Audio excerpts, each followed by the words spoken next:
अस्सलाम वालेकुम। रमज़ान स्पेशल में आज हम बहुत ही सादा से अज़ा के साथ बहुत ही ज़्यादा क्रिस्पी से यमी से ये पोटैटो स्टिक्स बना रहे हैं। बहुत ही सिंपल से चीज़ें हम इसके अंदर डालेंगे और बहुत ही ज़्यादा क्रिस्पी से बन के ये तैयार होंगे। अगर झटपट से इफ्तार में या शाम की चाय के साथ कुछ बनाना चाहते हैं, तो बहुत ही ज़्यादा क्रिस्पी सी रेसिपी ज़रूर ट्राई कीजिएगा। चलिए फिर टाइम ज़ाया किए बगैर अपनी किचन में चलते हैं और बहुत ही ज़्यादा मज़ेदार से ये स्नैक्स बनाना शुरू करते हैं। सबसे पहले तो एक बड़े बाउल के अंदर हम ये डाल देते हैं बॉयल और मैश किए हुए आलू। तो एक पाव आलू ले लिए थे हमने, इनको बॉयल करके और फिर इनको मैश कर लिया था। और ये इसके अंदर हम डाल रहे हैं कॉर्न स्टार्च, तो आधा कप हमने कॉर्न स्टार्च इसके अंदर डाला है। 1.5 चाय का चम्मच इसके अंदर नमक डाल देते हैं और थोड़ा सा स्पाइसी करेंगे हम इसको, तो स्पाइसी करने के लिए इसमें 1 चाय का चम्मच काली मिर्च का पाउडर डाला है और 1 चाय का चम्मच इसके अंदर कुटी हुई मिर्चें डालेंगे।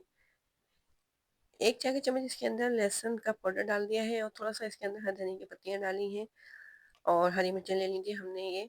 तो 1 खाने का चम्मच बारीक कटी हुई हरी मिर्चें डाल के इसके अंदर थोड़ा सा ऑयल डाला है, 1 खाने का चम्मच ऑयल डाल देंगे इसके अंदर और तमाम चीज़ों को मिक्स कर लेंगे।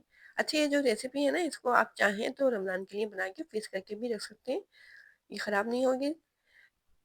क्योंकि इसके अंदर हमने जो आलू डाले हैं ये बॉयल किए हुए हैं, कच्चे आलू इसके अंदर हमने नहीं डाले हैं। तो अच्छे तरीके से इन तमाम चीज़ों को हम मिक्स कर लेंगे।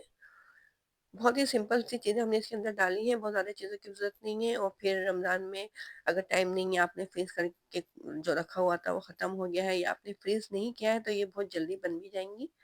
और शाम की चाय के साथ अगर बनाना चाहेंगे तो उसके लिए भी ये बहुत आसानी के साथ बनने वाले स्नैक्स हैं। तो अच्छे तरीके से तमाम चीज़ों को हमने मिक्स कर लिया था। अब ये क्या है कि हमने एक ये बैग ले लिया है, ज़िप-लॉक बैग है ये। इसके अंदर थोड़ा-सा हम ऑयल डालेंगे और इसको हाथों से हल्का-सा ऑयल को लगा देंगे इस पूरे बैग के अंदर, ताकि जो हमने आलूओं का जो ये मिश्रण तैयार करके रखा हुआ है, इसके अंदर चिपके नहीं।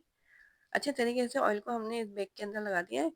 अब जो आलूओं का हमारे पास मिक्सचर है, इसको हम इस बैग के अंदर डाल देते हैं और इसको फैला देंगे पूरे बैग के अंदर। बहुत ज़्यादा मोटी लेयर नहीं बनानी है इसकी, तकरीबन आधे से भी कम इंच की हम इसके अंदर ये इसकी लेयर बनाएंगे बेक के अंदर। अगर आपको लगे कि मिर्च ज़्यादा है तो आप इसमें से निकाल लीजिएगा। एक पाव आलू को से हमने बनाया है ये। तो अच्छे तरीके से इस बेक के अंदर इस मिक्सचर को हम फैला देते हैं और फिर इसको हम रख देंगे फ्रीज़र के अंदर। तो तकरीबन आधा घंटा लगेगा, फ्रीज़र में ये हार्ड हो जाएगा। तो इसको हम बेलन की मदद से प्रेस कर देते हैं ताकि हर तरफ से ये एक जैसा हो जाए, कहीं से मोटा या पतला नहीं रहे। और फिर इसको हम फ्रीज़र में रख देते हैं। आधे घंटे में ये हार्ड हो जाएगा, उसके बाद फिर हम इनको कट करेंगे। तो अगर रमज़ान के लिए आपकी समझ में नहीं आ रहा है अफ्तार में क्या बनाएँ, तो ये बहुत ही आसान सी रेसिपी है जो कि बहुत जल्दी बन भी जाएगी। इसमें ज़्यादा टाइम भी नहीं लगेगा और बहुत ज़्यादा चीज़ों की ज़रूरत भी नहीं है। आलू तो हर घर में ही मौजूद होते हैं, तो आलूओं से झटपट से आप ये बना सकते हैं। अच्छे तरीके से हमने पेस्ट कर दिया इसको। ये देखें बेक के अंदर हर तरफ से एक जैसा हो गया है ये मटेरियल। बस अब इसको हम फ्रीज़र में रख देते हैं हार्ड करने के लिए। फ्रीज़र में अच्छे तरीके से हार्ड हो गया है। हमने फ्रीज़र में रख दिया था इसको, देखें। इसको अब हमने निकाल लिया। अब ये जो हमारा बैग है इसको हम काट लेते हैं ताकि ये जो मिक्सचर है आलू का ये अच्छे तरीके से निकल आए, इसमें से टूटे नहीं। तो 2 साइड से इसको हम काटने के बाद और फिर इस बैग को खोल लेंगे। तो आसानी के साथ ये जो मिक्सचर है हमारा आलू का ये निकल आएगा। बहुत अच्छे तरीके से ये हार्ड हो गया है। इसके बाद फिर हम इनको कट कर लेंगे। तो हम इनको स्टिक की शक्ल में कट कर रहे हैं। आप जिस शेप में चाहें इनको कट कर सकते हैं, कोई मसला नहीं है इसके लिए। तो ये देखें बैग को हमने काट लिया है। अब इसको निकाल लेते हैं हम। देखिए ये ऐसी हार्ड सी शीट बन गई है आलूओं की। आसानी के साथ अब ये कट जाएँगे। हार्ड हो गया है ये फ्रीज़र में रखने के बाद। अब इसको हम स्टिक की शक्ल में काट रहे हैं। आप किसी भी शेप में काट सकते हैं इनको।